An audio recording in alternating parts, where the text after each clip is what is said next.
lang tayo nandito kasi gusto natin, but because kailangan natin. For the whole week na pagod tayo, for the whole week na kailangan natin maging malakas, for the whole week na parang gusto mo nang mag-give up, you need some space para magpahinga. You need some place para maipakita kung gaano tayo ka-tired, gaano yung homesick natin, gaano tayo kahina. Kasi alam natin sa sarili natin na hindi natin kaya. Kaya tayo nandito kasi kailangan natin ng healing power ng Panginoon. Kailangan natin yung presensya niya. Kailangan natin siya sa buhay natin. And as we start this service, may I invite everyone to please gather yourself and make some prayer. We ask God to purify our heart today. We ask God for His healing mercy para sa pag-start sa ating pag-worship na yun, yung spirit na niya ang ating ma-encounter. So let us pray. Our dear Father God in heaven, Lord, we thank you so much.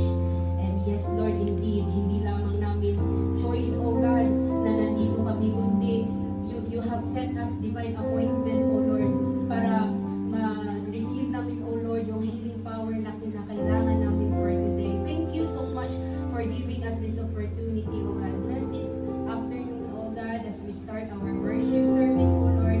May your Holy Spirit be upon us today, O God, and grant us, O Lord, your presence, O God, na lahat po kami ma-encounter, O Lord, yung presensya mo, Panginoon. And Lord, please, clear the pathway, O God, na any distraction outside, O God, hindi po kami ma-atid-atala, O God, and may your covering, O God, be upon us, O God. Cover us with your precious blood, O Panginoon, na hindi po kami makikita ng kaaway.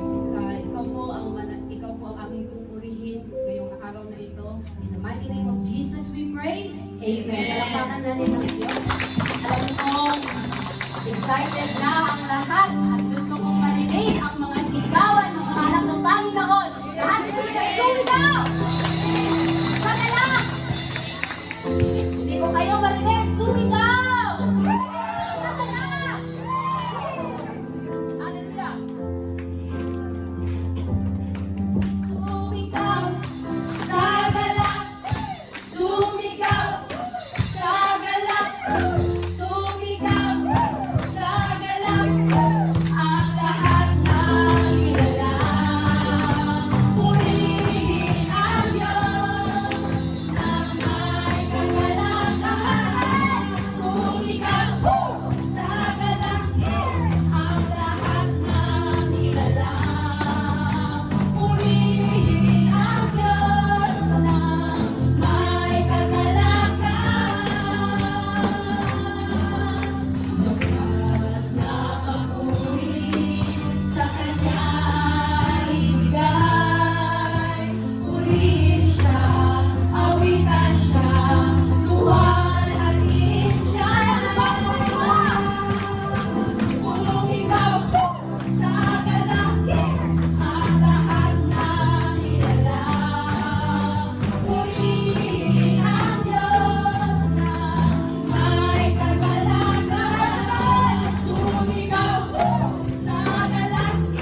papurihin natin ang Panginoon.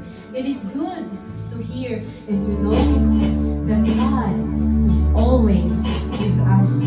Kasama natin ang Panginoon, hindi lamang sa panahong masaya tayo. Kasama mo rin siya sa panahong ang lungkot-lungkot mo. Kasama mo ang Panginoon, hindi lamang sa panahong successful ka. Kasama mo din siya sa panahong lubog na lubog ka. Hindi mo lang kasama ang Panginoon sa panahong nagtatrabaho ka. Kasama mo din siya. Galing sa pagtulong hanggang sa pagising mo, nandyan siya para sa iyo. And thinking about that, how good is our God? Grabe yung biyaya na binigay niya sa atin. The salvation alone, hindi yun mapapantayan, hindi yun mababayaran. Thinking about that, walang rason na hindi natin pasalamatan ng Diyos. Kasi grabe, walang ibang makapagbibigay ng tunay na ligaya sa buhay natin. Walang ibang magbibigay sa atin ng tunay na pagmamahal. Kasi kahit sa panahong hindi ka kamahal-mahal, mahal ka ng Panginoon. Sa panahong hindi ikaw naiintindihan ng lahat, naiintindihan ka ng Panginoon. Kaya binigay niya yung panahong ito, this opportunity, kasi alam niya, kailangan mo siya ngayon. And this time, hindi lamang natin kakantahan ng Panginoon, kakausapin natin siya. Makakausap natin siya this time, this very special time, this divine time that He given to us. Kakantahan natin siya at kakausapin natin siya dahil sa sukdulang biyayang binigay niya sa bawat isa sa atin.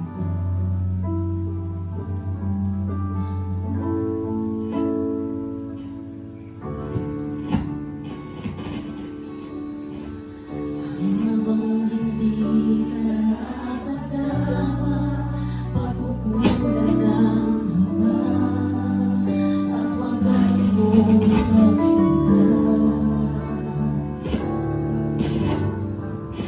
Habang walang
Alam ng Panginoon kung ano ang mga nangyayari sa buhay mo. Your battles you fight in silence, but God has this intentional care. Remember that you are not alone. In the moment you're standing in, God is living. God is leading even in the quiet. God is moving. God is working into the unseen things.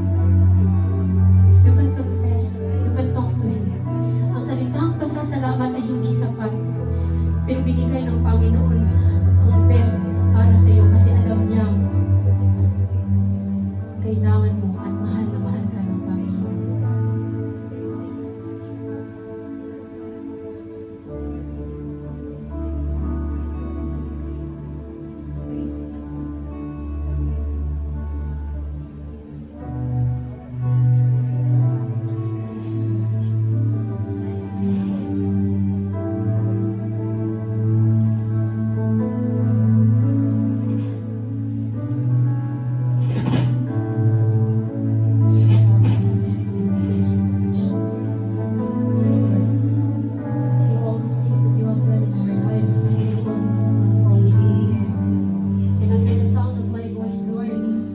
May everyone receive the healing power of God.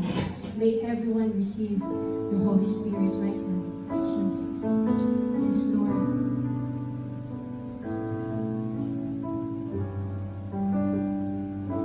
Niyakan mo ako sa aking karuyan.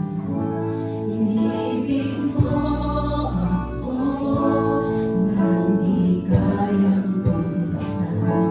Niyakap mo ako sa aking karuyan. Inibig mo ako nang di kayang lumbasan. O Diyos ng katarungan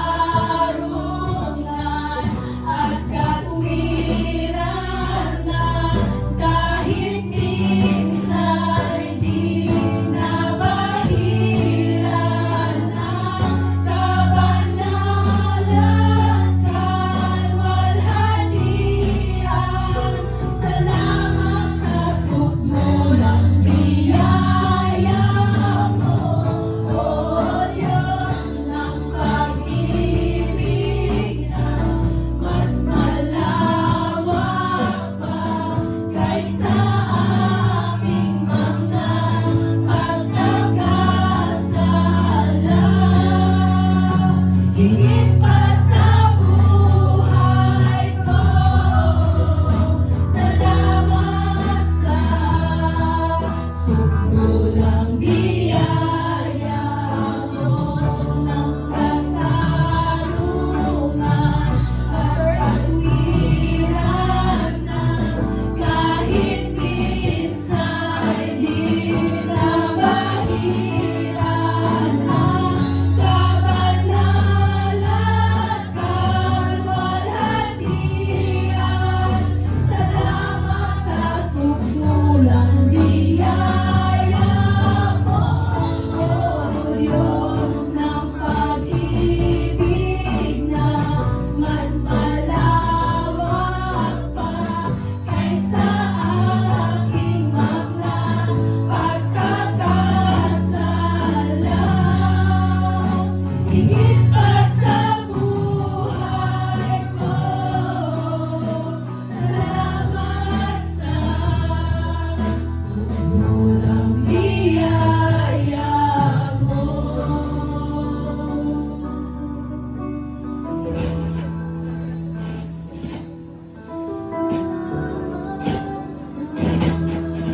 Sukmulang biyaya mo. Yes, Father God. Thank you so much for your endless grace, O God. Thank you for your extravagant love, O Lord, sa aming lahat. Salamat, O Lord, for everything that you have done in our lives, O Lord. Ang salitang pasasalamat, O Lord, ay hindi sapat sa lahat ng binigay mo sa amin. Sa lahat ng binigay mo pangako sa amin, O Lord, na hindi kayo nagkulang, Panginoon. We are not worthy. We are not worthy of your love. But you gave us, O Lord,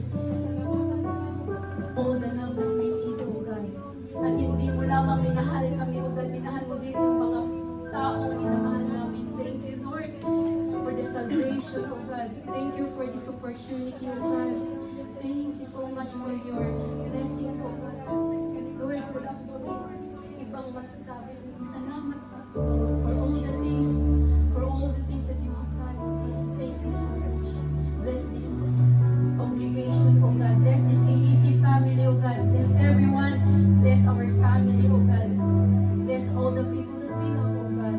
Because we know, O God, na limitado lang po kami, pero yung ikaw na Diyos namin, you are unlimited, God.